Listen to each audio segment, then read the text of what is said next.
Dzień dobry, Bartku. Witam serdecznie, cześć. Dzisiaj mamy wyjątkową okazję usłyszeć od Ciebie, jak Omida rozwijała się w zasadzie od roku 2018.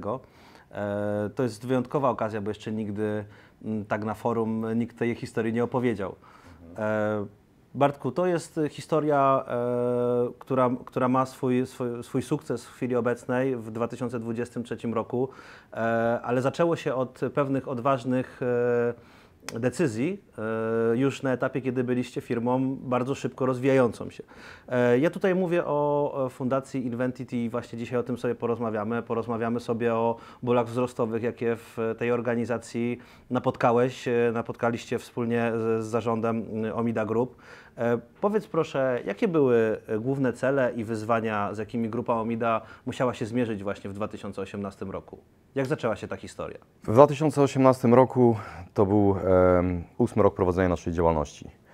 Te 8 lat były niezwykle dynamiczne. Myśmy nie chcieli być firmą, która stoi w miejscu, która gdzieś jest stuck in the middle, tak jak to Tygrysy z lat 90., później lat 2000. Wiele firm tutaj, które obserwowałem, no, nie wybiły się ponad powiedzmy taką średnią i albo już dzisiaj nie istnieją, albo dzisiaj są bardzo małe. Stąd też rozglądaliśmy się za pomocą z zewnątrz, jakąś firmą, która mogłaby wejść i w tej dużej strukturze kosztowej i sprzedażowej popatrzeć i coś jakoś nam doradzić. Czyli można by było powiedzieć, że już gdzieś na poziomie 500 milionów przychodu rocznie, dostając nagrody, otrzymując wyróżnienia, była taka myśl w Twojej głowie, że to nie jest odpowiedni kierunek, że coś jeszcze musicie zrobić, poza tym, że rósł bardzo dynamicznie sam biznes, tak? Tak, ten biznes po prostu tak bardzo szybko urósł, że myśmy nie mieli czasu za bardzo zastanowić się nad strategią długofalowego działania, chociaż no, już dzisiaj nie mówimy o długofalowym, tylko strategia to jest wiadomo na 2-3 lata, więc po prostu szukaliśmy jakiegoś nowego impulsu, który dałby nam właśnie impuls, taką motywację do dalszej pracy, aby to było bardziej spokojny i bardziej zrównoważony rozwój.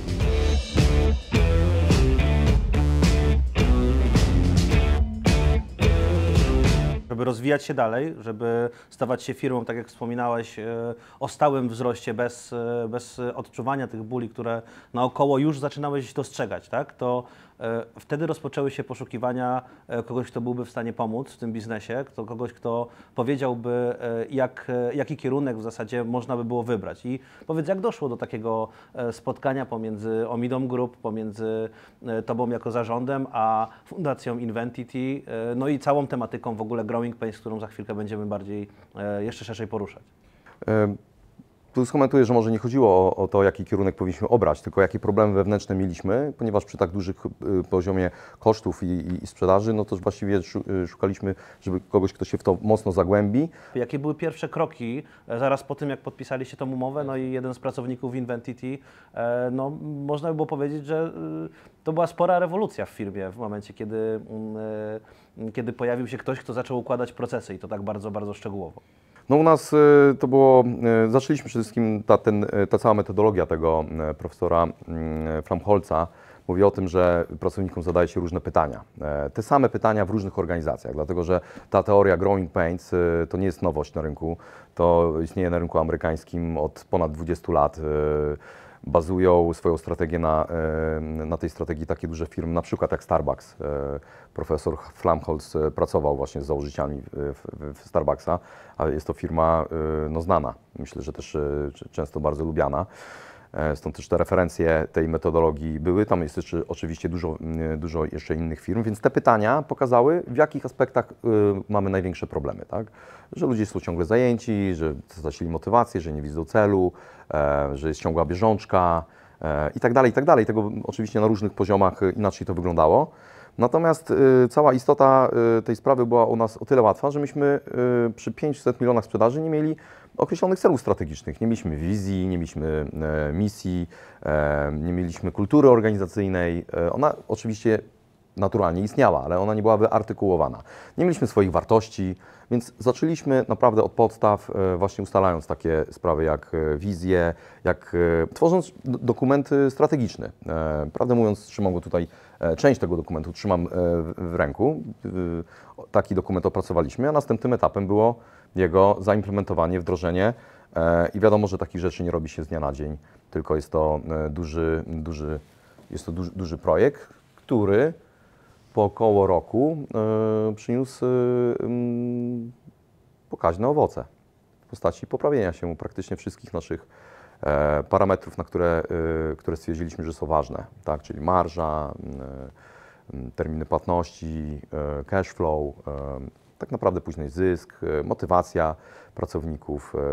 Nie bez przyczyny, wydaje mi się, że nie bez przyczyny dostaliśmy certyfikat Great Place to Work, gdzie jednak myślę, że na tamtym etapie nie byłoby to po prostu możliwe. Jasne, bo powiedziałeś teraz o kilku w zasadzie barierach wzrostu, bo przewijał się tam cash flow, przewijała się kultura organizacji, to właśnie jak bardzo pracownik jest zadowolony, ile jest w stanie dawać z siebie do organizacji.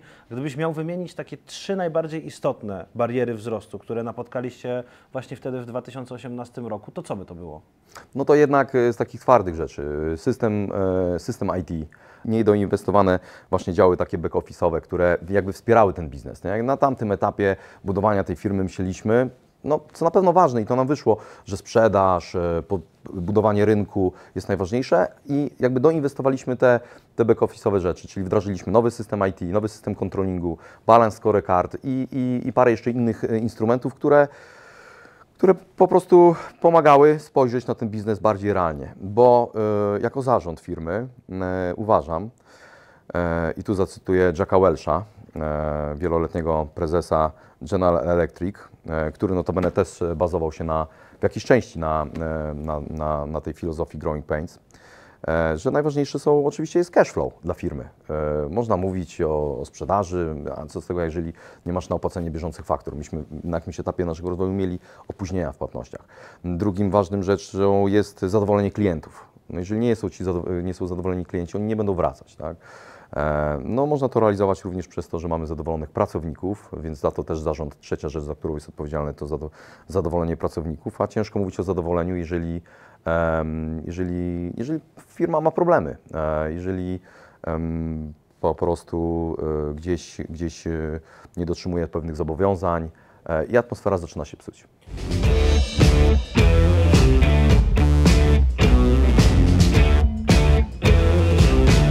Pamiętam jak dzisiaj, to było pierwsze albo nasze drugie spotkanie, kiedy z Twoich ust chyba padło, że Omida ma taki cel, żeby płacić na dzień przed terminem.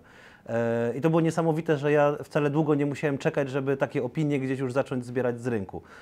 I to jest bardzo ciekawe, bo widać tą zmianę, widać ten postęp, mówisz o cash flow, mówisz o tym płaceniu właśnie na dzień przed terminem, a to wszystko było gdzieś oparte właśnie wtedy Omidę Finance, prawda? Później przez jakiś czas BPO Champions, a w chwili obecnej Omida Shared Service Center. Co to w praktyce oznacza dla Ciebie, te zmiany, które następowały? Jak to się zmieniało? Jaki jest rzeczywisty obraz dzisiaj tej firmy w porównaniu do tego, co było wtedy?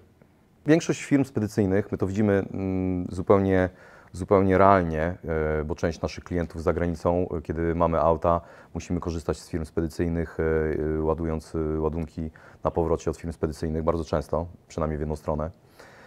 Po prostu nie płaci. Trzeba do niej zadzwonić raz, drugi, trzeci, a najlepiej do francuskiej firmy po francusku i ona Cię przyciągnie 60 dni, bo musisz czasami nawet prawnika wynająć, do którego musisz zapłacić za rozpatrzenie sprawy pokaźną kwotę. Tak? Ja wyobrażałem sobie firmę spedycyjną o nieposzlakowanej reputacji, że to będzie bardzo ważne, jeżeli do nas po pieniądze nikt nie będzie dzwonił. Chcemy się na tym tle wyróżniać z rynku. Nawet na rynku polskim powszechną i bardzo powszechną praktyką jest to, że firmy, no póki nikt nie zadzwoni, no to sobie po prostu tą płatność przełożymy. Albo płacimy tym, którzy są bardziej głośni. Moją koncepcją było to, żebyśmy płacili 1 dzień przed terminem, żeby do nas po pieniądze nikt nie dzwonił i żeby w tym temacie był zupełny spokój. Ja wiem, że to wydaje się być oczywiste, że płacimy w terminie, ale jednak realność polskiego rynku TSL taka nie jest. Większość firm z premedytacją opóźnia płatności. Niektórzy robią to z premedytacją, a niektórzy po prostu tych pieniędzy nie mają i nie są w stanie zapewnić cash flow. My oczywiście takie firmy wyłapujemy na rynku, jest to elementem naszej strategii i bardzo szybko interweniujemy, tak, bo są tam dobrzy pracownicy, którzy długo nie popracują w takiej firmie, no bo kto będzie dla nich jeździł, jeżeli firma nie płaci. Więc my w tym aspekcie jesteśmy bardzo agresywni, mamy cały dział, który ocenia ryzyko firm spedycyjnych i od razu tam po prostu wkraczamy z naszymi headhunterami, no bo trzeba tym ludziom pomóc, tak? Dzisiaj jesteśmy w momencie, w którym Omida Group już przeszła w fazę konsolidacji rynku, bo mówisz tutaj już bardzo otwarcie o tym, że firmy, które mają problemy, to są firmy, które są w kręgu naszych zainteresowań. Powiedz mi, jak to teraz wygląda w Omida Group? No bo to jest dla rynku raczej rzadko spotykany model, o którym ty mówisz. Chciałbym coś więcej o nim usłyszeć. Żeby się rozwijać, muszą być pewne ramy tego rozwoju. Jednym słowem, firma nie może być firmą dla wszystkich, tak? Firma powinna mieć swoje wartości. To była jedna z pierwszych rzeczy, które wyartykułowaliśmy. Sam ten fakt wtedy w 2018 czy 2019 roku, tworząc strategię, dużo zmienił, tak? Dlatego że zaczęliśmy wymagać pewne rzeczy od pracowników, naszych podwykonawców, ale i też klientów. Takie wartości jak przedsiębiorczość, jak szacunek, współdziałanie, odpowiedzialność, transparentność, tak? Myśmy wyartykułowali tych 5 wartości. Oczywiście do każdego z nich dorobiliśmy odpowiednią filozofię, tak jak my to rozumiemy, tak żeby inni to rozumieli. Sprawiło, że no, powstał pewien efekt też dostępności. Jednym słowem, nie chcemy tutaj każdego pracownika czy każdego jednego klienta, tak? On musi pewne ramy spełniać. I w ten sposób przechodzimy do nowego rozdziału naszej firmy, w którym stworzyliśmy po tym, jak tą strategię 3-letnią udało nam się zaimplikować, stworzyliśmy nową strategię, która już się opierała na integratorze logistycznym, czyli grupie firm, które ze sobą współpracują, na siebie grają i tworzą w realu misję i wyrażenie Together we are strong. Czy można by było w takim razie powiedzieć, że firmy, które no, mają zdolne talenty, firmy, które mają doświadczenie, mają jakiś biznes, mogą dzisiaj skorzystać z tej 3-letniej transformacji, którą Omida Group przeszła i znaleźć się poniekąd w tym punkcie, w którym dzisiaj jest Omida Group? Przedsiębiorca powinien sobie zadać pytanie, czy prawdą jest bezkompromisowa konsolidacja i globalizacja, która od paru lat niewątpliwie następuje. Jeżeli uważa, że ten proces się nie zatrzyma, ja do takich osób należę, to powinien się zastanowić, czy prowadzenie mikro albo małej firmy w dłuższej perspektywie czasu ma sens. W mojej ocenie rynek powinien się konsolidować, powinien ze sobą bardziej współpracować, dlatego że klienci oczekują od nas oczekują od nas coraz więcej, począwszy od terminów płatności, poprzez możliwości, które firma powinna dawać. Tak? I teraz mała firma nie jest w stanie dać tego, co oczekuje średniej albo duży klient. Jednym słowem, duży klienci potrzebują średnich albo dużych partnerów, a średni klienci potrzebują średnich partnerów, żeby oni zaspokajali ich potrzeby. Żaden z klientów nie chce mieć rozdrobnionej struktury podwykonawców w setkach idących. Tak? Każdy wolałby mieć w jakiś sposób ten skonsolidowany. I można powiedzieć, że kto da więcej, ten większy tort tego klienta od klienta dostanie. Więc powracając do tego pytania, przedsiębiorca, mały albo średni, powinien według mnie zaplanować jakąś strategię, która pozwoli mu w dłuższym okresie osiągać sukces, bo to, że on jeszcze parę lat będzie żył i będzie funkcjonował, nie mam ku temu żadnych wątpliwości. Natomiast ta globalizacja, dokapitalizowanie rynku bardzo dużych firm poprzez gigantyczne zyski, które te ogromne firmy po prostu realizują, i mają na większe konkurowanie, jest bezprecedensowa i to w mojej ocenie się nie cofnie. I firma Omida Group mogłaby być platformą do tego, żeby z nami rozmawiać w sposób partnerski o tym, jak dalej wygrywać na rynku. to gdybyś miał go sklasyfikować w jakiś sposób, to jaki to byłby biznes, który mógłby powalczyć o to, żeby wspólnie z Omidą no, zdobyć więcej niż samodzielnie na tym rynku? Tak naprawdę jako Centrum Usług Wspólnych Omida Share Service jesteśmy w stanie pomóc każdej firmie, która chciałaby w jakiś sposób spojrzeć na swoje procesy logistyczne i skorzystać z naszych usług, nawet nie wchodząc tutaj w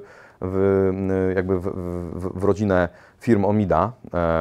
Mogłoby to być pierwszym krokiem do tego, żeby później zrobić następny krok. Przede wszystkim szukamy firm, które wypełniają jakąś niszę, której my nie realizujemy.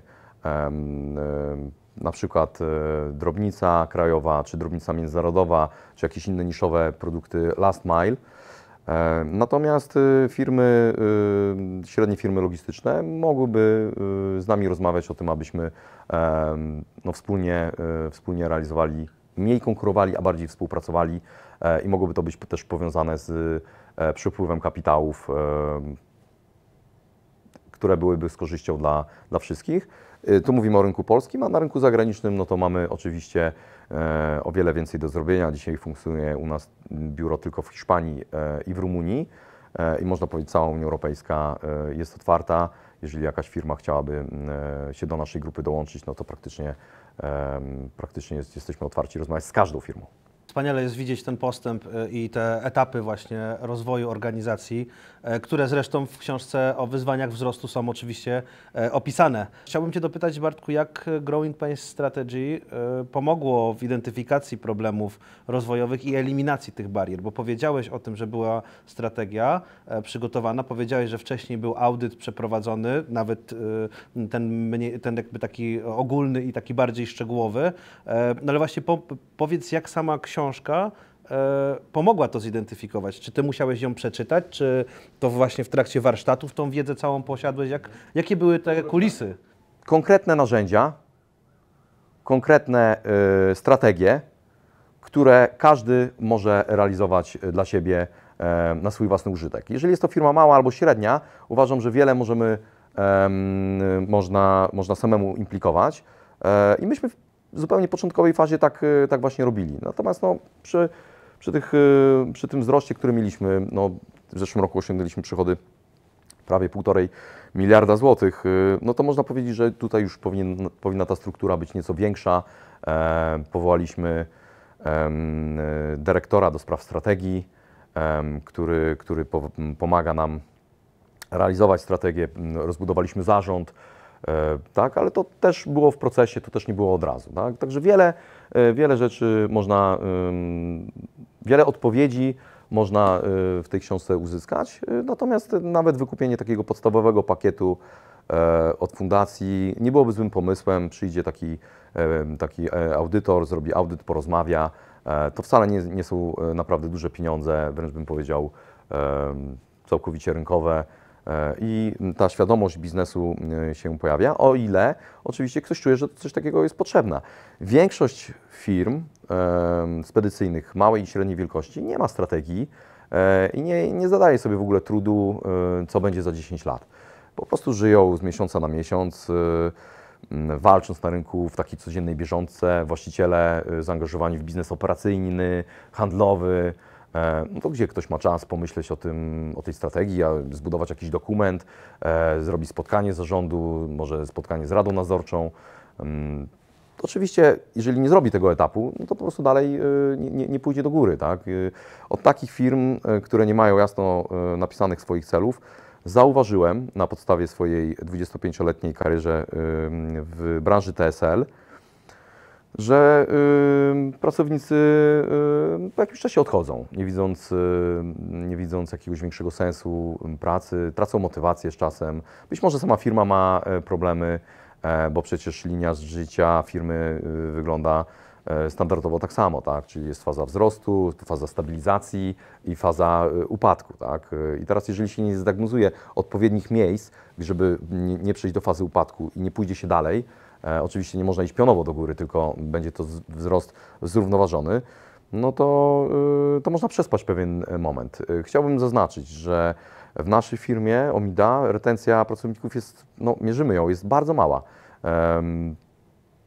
szczycimy się tym, że w naszej firmie pracują pracownicy, którzy, pomimo że sama firma ma 13 lat, pracuje wielu pracowników ze stażem 12 lat, 11, 10. 10 to mamy, no, wręczamy dyplomy przecież co jakiś czas pracownikom. Ich jest 9, później 8. Jesteśmy z tego bardzo dumni, dlatego że chcemy brać odpowiedzialność za życie tych pracowników, a widzimy ich wkład w rozwój naszej organizacji.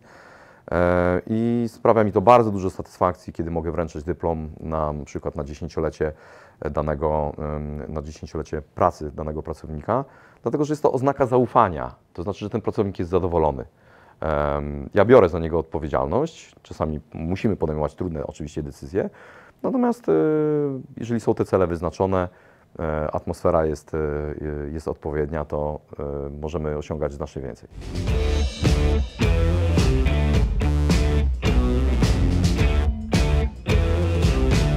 Myślę, Bartku, że to jest dobry moment, żeby właśnie troszeczkę wejść w tą samą jakby strukturę Omida Group, no bo dzisiaj my mówimy o Omida Group i mamy tu na myśli podmiot, który jest spółką holdingową, jakby można by było powiedzieć, że spółka matka wszystkich pozostałych podmiotów, no ale w 2018 roku pewne strategie musieliście wybrać, czyli pomiędzy pewnymi, można by było powiedzieć, różnymi kierunkami strategicznymi, które były brane pod uwagę, musieliście podjąć tą decyzję, jak rosnąć dalej, jak rozwijać się. Musieliście właśnie tym wieloletnim pracownikom też dać jakieś takie poczucie tego, że ta firma nadal dynamicznie jest w stanie się rozwijać, a wy zajmujecie się tymi podstawami i zadbacie o to, żeby oni byli gotowi na przyjęcie kilkuset milionowych przychodów i obsłużenie ich po prostu, zachowując ten cash flow, zachowując to poczucie bezpieczeństwa, że gdzieś jest na górze zarząd, który trzyma rękę na pulsie i w sytuacji jakiejś bardzo podbramkowej podejmie decyzję, w sytuacji trudnej wskaże kierunek, no bo mówimy tutaj w chwili obecnej o kilkunastu spółkach, które mogą się pochwalić bardzo, bardzo ciekawymi wynikami sprzedaży, przychodów i zysków. Mówię tu zarówno o spółce morskiej, czyli Omida C&R, jak i o spółce Virtus Logistic, Starglog, Cargonite. To wszystko jest wynikiem jakiejś decyzji podjętej no, może troszkę wcześniej, a może właśnie wtedy, w trakcie wyboru tego kierunku strategicznego firmy. Opowiedz proszę więcej, jaki był koncept wtedy, jak on ewoluował? Dawaliśmy menadżerom w naszej firmie taką możliwość właśnie, żeby otwierali swoje własne firmy pod swoim własnym brandem. Takimi dziećmi, można powiedzieć, stała się firma Virtus, Starklog, Cargonite i jeszcze parę innych. W międzyczasie coś sprzedaliśmy, coś połączyliśmy, coś skonsolidowaliśmy. Obecnie widzimy grupę jako firmy, które działają w pewnych niszach. Tak jak Omida Logistics ma coraz większy, rosnący udział transportu intermodalnego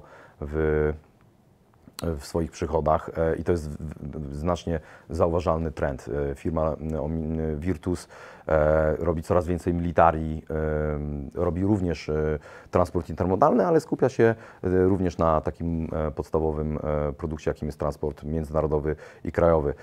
Cargonite w swojej unikalności skupia się praktycznie tylko na towarach drogich, takich bardzo wartościowych. Starklog ma swoją specjalizację geograficzną, jakąś Skandynawia i stara się nie wychodzić poza te ramy. Omida C&R, agencja celna oraz transport morski, lotniczy, również jakieś przesyłki pilne, emergency oraz Omida Solutions jako rozwiązanie logistyczne dla klientów, którzy potrzebują logistyki kontraktowej, e-commerce, to wszystko się uzupełnia. Tak? Na początku uważaliśmy, że tak będziemy najszybciej rosnąć i ta strategia się sprawdziła. Dzisiaj widzimy to, że pewne rzeczy trzeba porządkować w grupie i do czego wszystkiego nas to zaprowadzi. Kiedy mamy punkt w strategii rynki, produkty i usługi, one są nieco niżej, no to widzieliśmy to, że chcemy rozwijać firmy za granicą.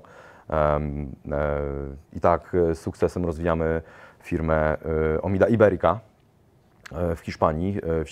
Siedzibę mają w Barcelonie, dzisiaj biuro w Walencji, drugie biuro w Lloret de Mar. W Rumunii inna spółka, nieco mniejsza, ale to dalej dobrze funkcjonuje i to wszystko sprawia, że chcemy być taką właśnie firmą paneuropejską i być dumni z tego, że polska firma może rozwijać się na rynkach zagranicznych bez żadnych kompleksów, trochę realizując początkową strategię firmy Wizz Air, która jest z Węgier. Powiedziałbyś, że Wizz Air jest z Węgier, taka firma z takim sukcesem, a jednak z małych Węgier, tak? Więc uważam, że możemy jako Polska, dysponując 45% udziałem firm transportowych w rynku, całkowitym rynku transportowym na rynku europejskim, jesteśmy, można powiedzieć, liderem na tym rynku. Uważamy, że stać nas na to, abyśmy wygrywali z takimi właśnie dużymi podmiotami globalnymi, co nie bardzo często nam się udaje. Oni czasami są lepsi w innych produktach, na przykład produktach logistycznych, czy drobnicy krajowej, czy międzynarodowej. Natomiast my skupiamy się, tych produktów mamy powiedzmy mniej robimy, a wygrywamy na innych produktach i robimy to bez żadnych kompleksów, często wygrywając z nimi przetargi, walcząc o dużych klientów. Chciałbym właśnie wiedzieć, jaki był główny cel strategiczny wynikający z tych rozmów właśnie bezpośrednio z fundacją. Dzisiejsze problemy są inne i wyzwania wzrostu. One zawsze będą, to też trzeba sobie pamiętać, one się nigdy nie kończą. Tu cały czas trzeba, to co zapoczątkowaliśmy wiele lat temu, to jest cały czas aktualne, cały czas pracujemy zupełnie inaczej, tak jak pracowaliśmy kiedyś. Natomiast no, te problemy i to, co implikowaliśmy, dotyczyło naszego codziennego, no, na przykład struktura organizacyjna. No, nie może być tak, że jeden na przykład dyrektor ma pod sobą, nie wiem, 15 kierowników.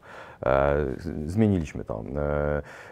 Konkretnie mieliśmy scentralizowany zespół dokumentacyjny, który wystawiał faktury, co z perspektywy czasu okazało się błędem. Uważamy, że podjęliśmy decyzję, że rozproszymy ten zespół i bardziej będzie on siedział przy zespołach operacyjnych, że w razie pytań mogą się z nimi konkretnie kontaktować na bieżąco i pytać, no bo wiadomo, że dobrze wystawiona faktura to jest w ogóle szansa, że te pieniądze przyjdą na konto, a kiedy mieliśmy to scentralizowane i te wszystkie dokumenty były tutaj robione, tego było za dużo, były opóźnienia w dokumentacji, tak, przy naszym obrocie opóźnienie jeden dzień to jest parę milionów złotych w cash flow, tak?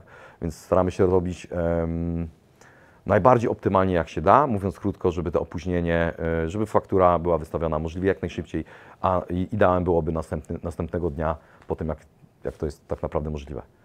Wspaniale, Bartku, że weszliśmy w ten temat właśnie tego, co się udało osiągnąć, czyli ile tych pieniędzy, czy jesteś w stanie troszeczkę przybliżyć, tak bardziej szczegółowo dla osób, które byłyby ciekawe, jakie to były założone cele, na przykład jeśli chodzi o cash flow, czy nie wiem, poziom zadłużenia, być może pamiętasz te kwoty, o których wtedy rozmawialiście i jesteś w stanie je w jakikolwiek sposób przyrównać do tego, czy do tego pomiaru, który był już po osiągnięciu założeń strategicznych. No to pamiętam, że nasze opóźnienia w tamtym czasie oscylowały do 2 tygodni. To już jest spore opóźnienie. Jak powiedziałem, że jeden dzień to jest, no nie pamiętam do końca, ale no powiedzmy, że to jest 2-3 miliony cash flow, nie? No to można powiedzieć, że mieliśmy w tych 2 tygodniach tak, razy 10, no to tak. Czyli organizując pracę lepiej, bardziej optymalnie, realizując takie cele jak podwyższenie współczynnika faktur elektronicznych, negocjując terminy płatności z klientami, jak i z przewoźnikami, lepiej organizując się dokumentacyjnie, wprowadzając jeszcze parę innych zmian, czasami też niełatwych, trzeba zaznaczyć, upgrade'ując system operacyjny TMS, żeby pomagał w mierzeniu tego wszystkiego, byliśmy w stanie, myślę, w przeciągu pół roku zrobić bez dodatkowych kredytów i dodatkowego cashu, że płaciliśmy na czas, tak? I to było uważam duże osiągnięcie, tak? Bo dlatego podkreślam wartość wiedzy i wartość narzędzi i edukacji ogólnie w biznesie. Rozumiem, że tutaj Inventity, w związku z tym, że powiedziałeś, że zarówno Wojtek Szapiel, jak i później Dariusz Brzeziński w roli tej osoby, która tutaj wspierała bardzo mocno, można by było powiedzieć, transformację pewnego rodzaju która miała miejsce w Omidzie. Ja chciałbym zapytać właśnie, w jaki sposób Inventity zaangażował się w ten proces wdrażania strategii? Czy mógłbyś bardziej szczegółowo opisać, jakie role pełniły te osoby, które były zaangażowane właśnie z ich ramienia? No, na podstawie tego audytu, który wyszedł, zdiagnozowaliśmy główne punkty, gdzie należy się przyjrzeć, ponieważ to była nasza największa bolączka, no to był proces ciągły, trwały i my jako zarząd cały czas się tym zajmowaliśmy, jakby wspierając, bo bez poparcia zarządu jakby nic nie wyjdzie. Widzieliśmy również, że bez pewnych trudnych decyzji, na przykład decentralizacja tej dokumentacji, o której wspomniałem, i jej rozproszenie, no powodowało, że musieliśmy zwolnić ileś osób z Gdańska i to nie było parę osób, więc to były trudne decyzje, tak? Natomiast uważam, że bez trudnych decyzji, bez czegoś jak nie boli, no to nie będzie żadna zmiana. To będzie takie tylko pudrowanie i myśmy dokonali szeregu zmian, tak? I też ograniczając niektóre zasoby w jednym miejscu, a podwyższając, doinwestowując w innym miejscu. Ważne, żeby to było przemyślane, żeby nie było na tak zwany rympał, tylko żeby to było częścią właśnie takiej strategii, który no, przybliża się do jakiegoś celu.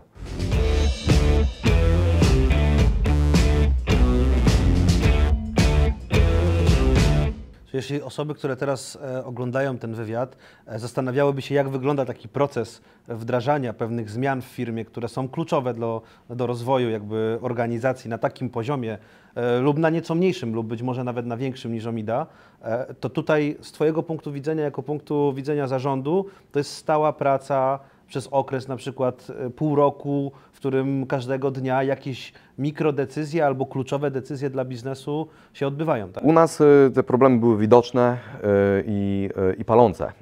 Natomiast kiedy mówimy o firmie, która być może nie ma takich wielkich jeszcze problemów, to powinna chociażby stworzyć no, swoją misję, swoją wizję, swoje cele, tak zawczasu, doinwestować też odpowiednio system IT, bez którego dzisiaj no, ciężko sobie wyobrazić funkcjonowanie na tak elektronicznym, powiedzmy, rynku. Dzisiaj klienci oczekują od nas EDI, interfejsów, bramek, aktualizacji informacji. Także warto to robić zawczasu, zanim te bóle de facto powstaną, natomiast one są normalne, też trzeba zobaczyć, tak jak w życiu człowieka. Na różnych etapach mamy różne problemy, tak? Warto sobie zdawać z tego sprawę i podjąć wyzwanie walki, aby być szczęśliwym i spełnionym. Jaką formę współpracy, na przykład przy okazji wprowadzania jakby takiego audytu, przy okazji wprowadzania takich zmian w firmie, jaką formę współpracy Ty byś rekomendował, jeśli chodzi o właśnie doradców Inventity, współpracę z zarządem, być może jakiś zespół, który jest w ogóle wybrany do tego, żeby taką transformację przeprowadzić. Jak dzisiaj przeprowadziłbyś tą transformację, jakbyś wyobrażał sobie współpracę z taką właśnie firmą jak Inventity? Przedsiębiorca powinien po prostu nawiązać kontakt handlowy i zobaczyć, jaka jest oferta, bo prawdę mówiąc do końca nie wiem. Wiem, że mają różne pakiety. Natomiast warto zauważyć, że jeżeli zaczyna firma najczęściej ze swoim takim przedsiębiorczym charakterem, ten przedsiębiorca wchodzi na rynek z super energią, super pomysłem, najprawdopodobniej ma tą energię i pomysł z poprzedniej firmy, w której pracował, bo był dyrektorem sprzedaży i ta sprzedaż mu po prostu zna się na tym i rozbudowuje tą sprzedaż, to powinien wiedzieć, że prędzej czy później w rozwoju organizacji, jeżeli będzie ją rozwijał, takie problemy nastąpią. Stąd też chyba trzeba dużo pokory i generalnie traktowałbym biznes jako bieg długodystansowy, maraton, a nie coś, co szybko rośnie, bo tak jak szybko rośnie, to potem może szybko paść. Myśmy byli w takim momencie, że naprawdę to był trudny dla nas moment, o którym wspominałem. Szczęśliwie z niego wyszliśmy. Uważam, że nie należałoby rosnąć być może za szybko, tak? Wszystko w swoim czasie. No, generalnie zalecałbym edukację przedsiębiorców na najwyższym poziomie, korzystając z szerokiego wachlarzu nie tylko firm konsultingowych, takich jak Fundacja Inventity, ale takich firm jest dużo więcej, ale i edukacji, wejścia na taki świadomą ścieżkę rozwoju osobistego, która może być poprzez dobrą lekturę, bądź też studia podyplomowe, bądź też studia MBA. Sam kończyłem takie studia i wiem, co mi to dało, tak? I wiem, dlaczego tutaj dzisiaj siedzę. Z każdego takiego właśnie klocka coś dla siebie należy wybrać i zaimplikować, bo wiadomo, że nie wszystko, tak? Dla każdej organizacji jest zupełnie co innego. Powinno się wierzyć w to, co się robi. Nie powinniśmy robić czegoś, w co się nie wierzy, dlatego że skutki tego mogą być opłakane. Myśmy realizując strategię Growing Pains, dzisiaj wyzwania wzrostu, nazwa bardziej adekwatnie odzwierciedla tą metodologię, byli do tego absolutnie przekonani, że podstawy biznesu, a potem bardziej zaawansowana metodologia powinna zostać wdrożona, jeśli chcemy się rozwijać, a chyba myśleliśmy dobrze, bo jesteśmy liderem na rynku polskim i chcemy dalej się rozwijać, więc to jest oczywiste, że musimy mieć ku temu narzędzia. No wiesz, wdrożenie strategicznej karty wyników narzędzia, którego posługujemy się do dzisiaj, analizując pewne KPI-e w naszej firmie, metody przetargowe, jak wybrać specjalnego oferenta, co akurat w przypadku wyboru systemu IT jest niezwykle ważne, też kosztochłonne. Samo spojrzenie na biznes i jego większe zrozumienie, moim zdaniem, to jest to, co w mojej ocenie najbardziej się nam przydało, żeby nie realizować za wszelką cenę sprzedaży, tak? Że sprzedaż w początkowej fazie jest najważniejsza, a potem trzeba dowodzić wyniki finansowe, tak jak zysk netto, zysk brutto, tak, i inne poziomy zysków i marż na różnych poziomach. Bo jak to mówił klasyk, results, this is the name of the game. Musimy mieć rezultaty, musimy je dowozić, musimy być rentowni, musimy mieć cash flow, aby funkcjonować. Wszystko inne jest teorią, jest przyczyną, czemu firmy później padają.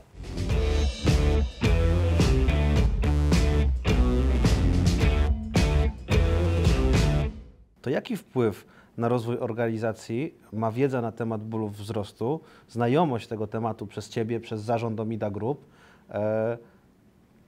na Wasze decyzje, na to, od czego być może się uchroniliście, albo na to, co podjęliście, bo czuliście, że to właśnie jest zgodne z tą metodologią i idealnie pasuje do naszej organizacji?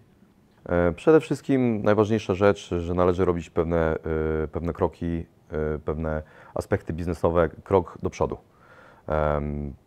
Jednym słowem, zanim pozyskamy, nie wiem, jakiś duży biznes, to powinniśmy w jakiś sposób się do tego przygotować, że to wygeneruje liczbę dokumentów, że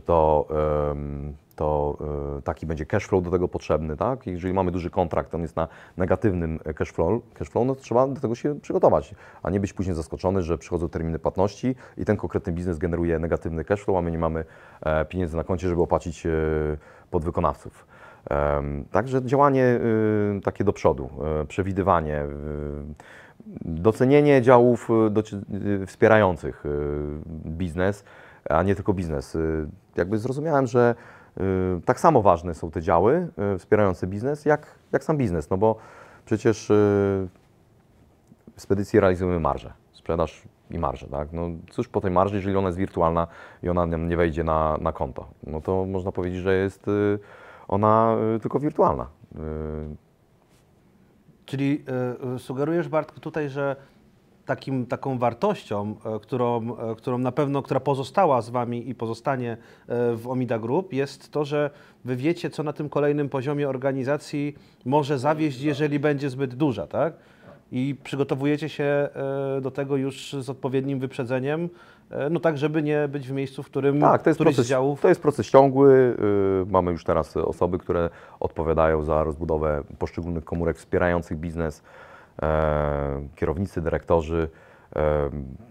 To wszystko musi być ubrane właśnie w jakieś wartości, w jakąś kulturę organizacyjną.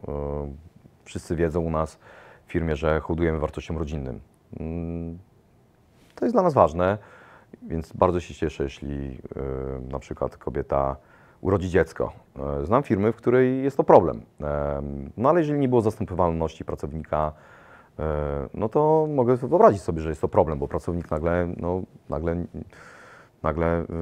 może nie nagle, ale czasami nagle, bo od razu kobieta idzie na przykład na zwolnienie, nie pracuje, tak? Jest to zaskoczenie, tak? No, dlatego warto rozbudować teamy operacyjne, a nie żeby one były takie małe, bo co się stanie, jeśli w teamie operacyjnym zabraknie jednej osoby? Jeżeli jest tylko jedna albo dwie, no to całość pracy przychodzi tylko na jedną osobę, czyli tam ta osoba ciężko będzie wykonywać pracę za dwóch. Ale jeżeli ten zespół ma 4 czy 5 osób, no to już sobie poradzi, tak? Stąd też staramy się dobudowywać taką moc operacyjną, jakby w każdym aspekcie, minimalizując ryzyko tego, że jak się coś stanie, nie będziemy na to przygotowani. To dotyczy również naszych podwykonawców, tak? Dzisiaj inaczej ich weryfikujemy, tak? Kiedyś nie miało dla nas znaczenia, jaka firma dla nas jedzie. Dzisiaj weryfikujemy bardzo dogłębnie ich polisy, a i też strukturę właścicielską, bo jest coraz więcej fraudów. Jakaś firma kupuje inną firmę i potem oszukują, kradnąc towar. To jest też weryfikacja naszych podwykonawców w innych aspektach firm doradzających nam w zakresie prawnym, w zakresie ubezpieczeń. To wszystko musi ze sobą grać. My też jako duża firma mamy inne oczekiwania, jak do tych, których mieliśmy wiele lat temu, kiedy po prostu ani nie mieliśmy świadomości tego, ani też możliwości na współpracę z lepszymi firmami. Chciałbym Cię zapytać, na jakim według Ciebie takie usprawnienie, takie działania, które mają zweryfikować ten poziom rozwoju organizacji, przygotować poniekąd właśnie zarząd, czy też kierownictwo tej firmy na to, żeby byli w stanie sprostać wyzwaniom, jakie niesie za sobą dynamiczny rozwój, to kiedy jest ten ostatni moment, w którym taki przedsiębiorca powinien skłonić siebie, skłonić zarząd do tego, żeby taką pracę wykonać, żeby przestać skupiać się tylko na tym, że biznes rośnie w przychodzie, no ale gdzieś po bokach zaczyna uciekać. Gdzie jest ten ostatni moment, żeby się połapać? Z perspektywy czasu uważam, że budowanie odpowiednich systemów IT powinno nastąpić od samego początku i pewna filozofia, zbudowanie strategii, dokąd chcemy dojść, na jakie współczynniki będziemy patrzeć, powinno być od samego początku. To jak jest już ostatni moment, to jest za późno. Firmy to jest tak wielki bezwład, że zanim naprawimy pewne rzeczy, no wyobraź sobie, że udzieliłeś limitu firmie na 1 000 000 złotych i ta firma Ci później nie zapłaci. Kredyt kupiecki dałeś, zezwoliłeś jako właściciel firmie z Włoch na 1 000 000 złotych i później ten milion nie przychodzi. Dla małej firmy jest to często gwóźdź do trumny. No bo zatracenie 1 000 000 złotych to jest po prostu bardzo dużo, tak? Więc ktoś ten limit dał, ktoś dał decyzję. Więc opracowanie pewnych norm, w których firma działa, powinno być od samego początku. Bardzo często potem już jest za późno. Myśmy mieli wielkie szczęście, że wyszliśmy, że jesteśmy tu, gdzie jesteśmy. No w życiu mówią, że trzeba mieć trochę szczęścia. Myśmy też szczęście najwidoczniej mieli. Bo nasz wzrost z perspektywy czasu był za szybki i to trzeba sobie jasno powiedzieć. Oczywiście był spektakularny, żadna inna firma w historii branży TSL nie miała takiego wielkiego wzrostu procentowego, no bo zaczynaliśmy w dwójkę z Markiem Rostkowskim i z jednym pracownikiem w biurze uważającym godności ludzkiej w Nowym Porcie na ulicy Oliwskiej. Potem ta ewaluacja i to, gdzie teraz jesteśmy, gdzie jesteśmy, jakie mamy plany, no są oczywiście wyraźne i mamy z tego wiele satysfakcji. Natomiast doradzałbym, odpowiadając na Twoje pytanie, żeby to robić od samego początku, bo potem to bardzo wiele kosztuje. Na przykład zmiana systemu operacyjnego. Na początku być może ktoś bierze najmniejszą firmę, bo ona jest najtańsza, jakoś trzeba zacząć, a niewiele drożej może byłoby wybranie jakiegoś partnera, który rozwija system, który mógłby być długofalowym partnerem. Bo potem ta zmiana, integracja danych, to jest jedno wielkie zamieszanie, tak?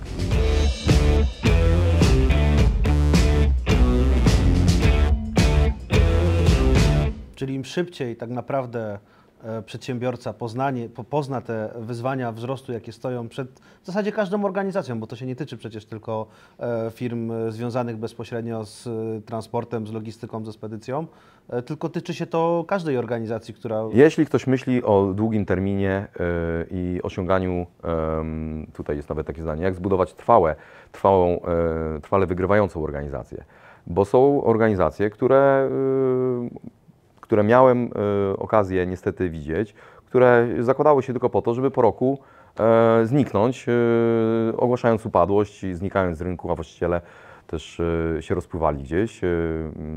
I jeśli przedsiębiorca nie jest tego typu przedsiębiorcą, to tak bym właśnie polecił, w zależności jakie ktoś ma cele. Wydaje mi się, że problemem jest dzisiaj zbyt mało ambitne cele niż cele za ambitne.